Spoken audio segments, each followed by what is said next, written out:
السلام عليكم. اهلا بكم في فيديو جديد. تعالوا نبدا على طول بالحل للغز بتاع الفيديو اللي فات. كان طبعا الدور للابيض، وده المفروض الدرس بتاع الشوكه اللي هو ان انا اخيره ما بين قطعتين.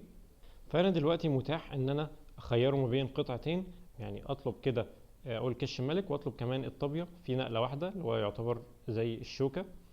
فده الحل بتاع اللغز. طبعا الطابيه بتحمي العسكري، فيبقى كش ملك هيتحرك وقدامي دلوقتي ان انا اكل الطابيه بمنتهى السهوله، ويبقى كده موقفي احسن في الجيم ده.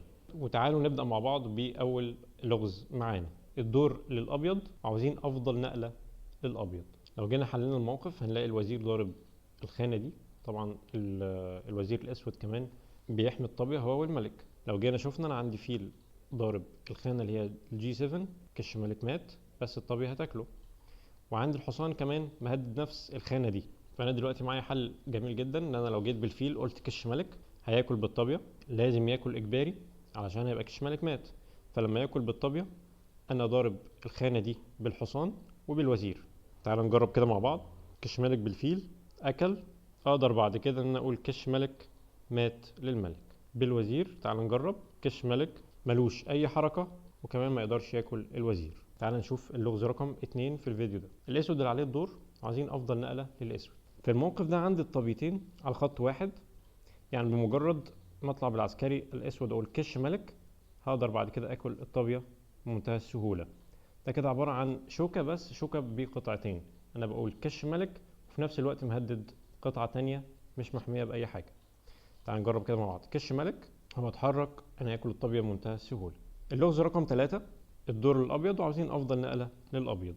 نفس اللي حصل في اللغز اللي فات، وزير على نفس خط الوزير الابيض، وعندي دلوقتي كش ملك بالحصان او الكش ملك بالحصان، واقدر بعد كده اكل الوزير الاسود بمنتهى السهوله. برضو كده شوكه بس بقطعتين، نفس اللغز اللي فات.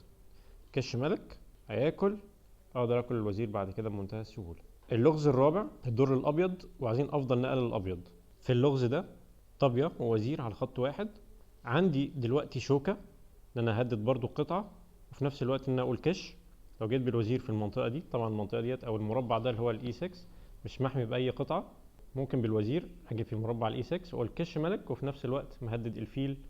تعال نجرب كده مع بعض.